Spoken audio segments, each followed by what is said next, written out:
un interno italiano estaba colgado del cuello por una cuerda. En un primer momento parecía que se había quitado la vida él mismo, pero en realidad fue un asesinato. Los reclusos utilizaban una técnica similar a la de un ahorcamiento para que la policía jamás buscara a los culpables. Este es uno de los muchos episodios que edificaron la leyenda negra de esta cárcel, clausurada el 30 de abril del 2014. La falta de recursos y de personal, junto al exceso de convictos, ya que fue creada para 200 personas, pero llegó a albergar hasta 1600, fueron las principales razones de que esta cárcel cerrara para siempre. La prisión, inaugurada a mediados de 1875, cuenta con varios lugares comunes del género del terror. Se encuentra en la parte alta de San Roque, donde se juntan los barrios de la libertad y el placer. Drogadictos, alcohólicos y personajes sombríos caminando sin rumbo concreto son habituales en esta zona. Por la noche es mejor no caminar por allí. Sus muros exteriores son de un color gris plomizo, coronados por alambres de púas. Las celdas permanecen intactas, exactamente de la misma manera que la dejaron los reclusos tras el masivo traslado a la nueva cárcel de la Tacunga. Hoy las puertas de la antigua cárcel siguen abiertas para que la ciudadanía pueda conocer la manera en la que vivían sus habitantes y que reflexionen sobre la importancia del concepto de libertad.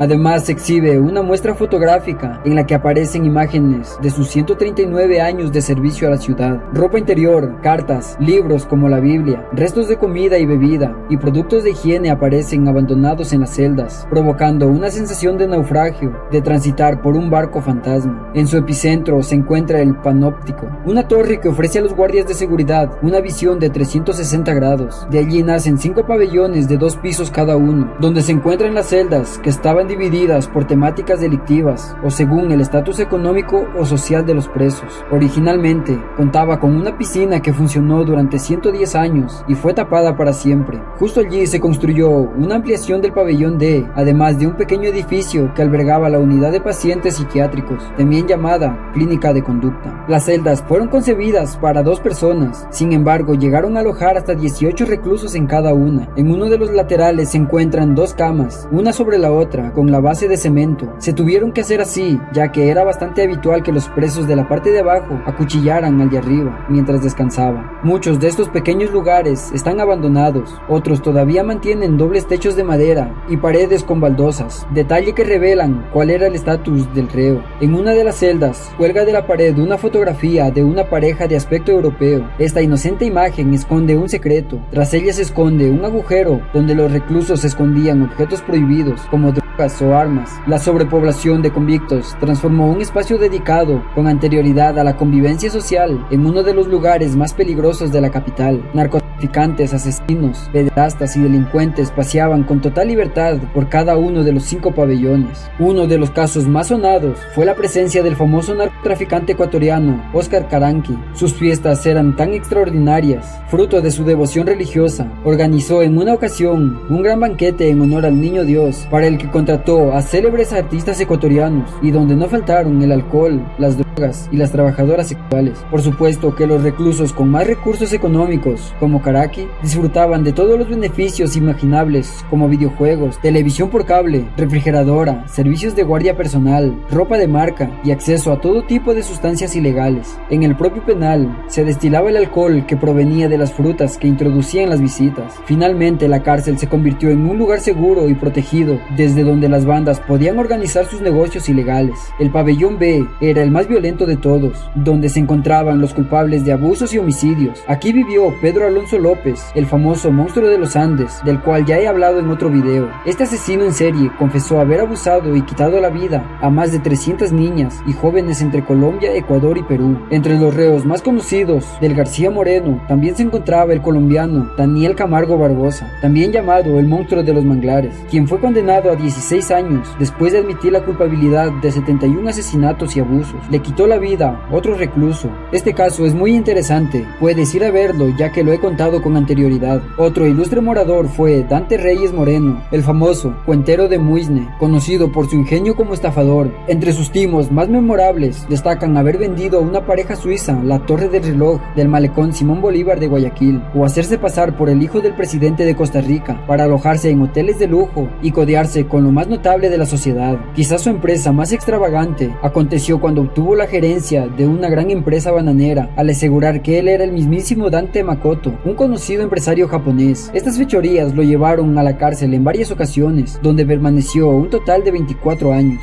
En el García Moreno era un personaje muy querido, lo recordaban como un señor muy educado y muy culto, todos lo respetaban. A pesar de ello, también fue rápidamente conocido por sus fugas. El 11 de agosto de 1993 se escapó del penal por la mismísima puerta principal, gracias a un disfraz de sacerdote. Antes de salir ofreció una eucaristía a los reos. En otra ocasión se fugó disfrazado de basurero, y una tercera muy recordada lo hizo con el hábito de una monja, quien se lo prestó con el pretexto de que tenía que visitar a su madre, que se encontraba muy enferma. En el pabellón D, el delito que primaba era el de robo y tráfico de drogas. Aquí vivieron desde grandes traficantes hasta personas con pocos recursos económicos, condenados por consumo. La planta baja está presidida por 2 mesas de billar. Los familiares de un preso se la facilitaron para que las pudieran alquilar y así obtener algo de dinero, porque la integridad física también tenía un precio, era el llamado arreglo. Este consistía en una paga mensual que los reclusos entregaban a las bandas que controlaban el penal para evitar que les pegaran o los extorsionaran. Es por esta razón que proliferaron una gran cantidad de pequeños negocios dentro de esta sociedad penitenciaria, como peluquerías, tiendas o pequeños restaurantes. En el presidio, los asesinatos estaban a la orden del día, quedando impunes la mayoría de ellos. Los más brutales estaban vinculados a disputas sentimentales, y los que ocurrían entre reos homosexuales eran de los más atroces. Había una pareja homosexual. Ocurrió que un recluso se enamoró de uno de ellos. Continuamente intentaba seducirlo para conquistarlo. La pareja tomó la decisión de llamarlo a la celda, y cuando estuvo dentro le quitaron la vida a puñaladas. Como no sabían qué hacer con él, lo descuartizaron con un cuchillo. Luego lavaron los trozos del preso y los introdujeron en fundas de plástico. A la hora del conteo, esa persona no aparecía y todos pensaron que se había fugado. Al día siguiente vieron que en una de las bolsas de plástico chorreaba sangre. Cuando la abrieron, vieron que dentro estaba la cabeza y un pie del preso.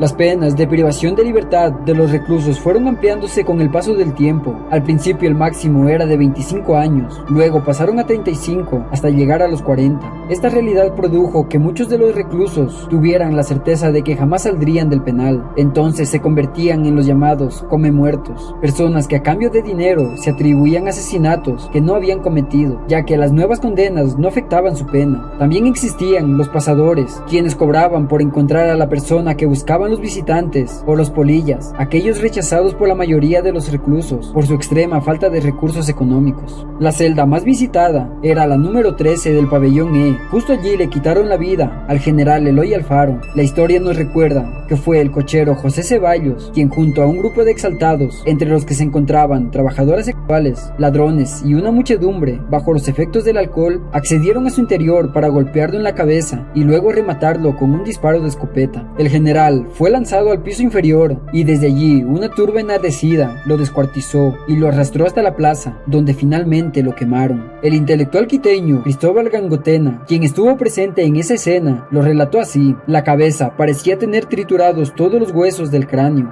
de tal manera que temblaba como una bolsa de gelatina. 1000 años viviré, que nunca olvidaré lo que he visto.